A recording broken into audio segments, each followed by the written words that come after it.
Social Darwinism. The strongest and fittest survive in society, while the weak and unfit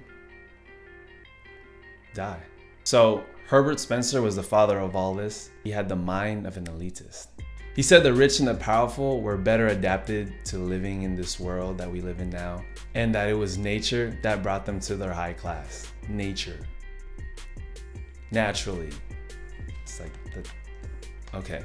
They used social Darwinism to justify unfortunate events in history. Colonialism, military action, and even underpaying workers who got paid like pennies for a day's worth of work. Not to rat on all social Darwinists, but not all social Darwinists were that extreme. Major capitalists named Andrew Carnegie opposed giving the poor direct handouts like money, food. He thought that it was morally correct to give it to people who deserved it, hardworking families, people who did something with their lives.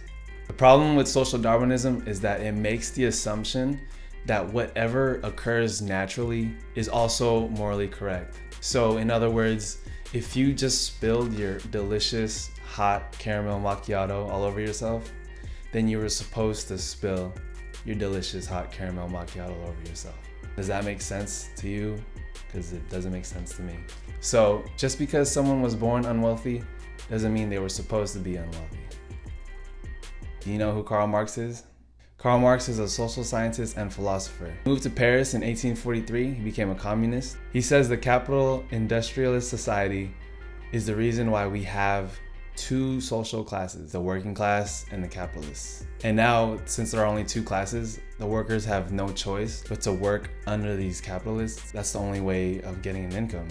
While capitalists, they rack up a surplus amount of income through these workers. Marx believed that class conflict would actually end capitalism and all privately owned land would turn communally owned. And by slowly breaking down class boundaries, there'd be no reason to have a high status or to keep a ruling class or an elitist class, or we get richer and the poor gets poor. In this, Marx would achieve his goal, which would be to be a classless communist society. Well, I hope this video helped you learn more about social structure, classes, and why people have different views about capitalism and a communist society.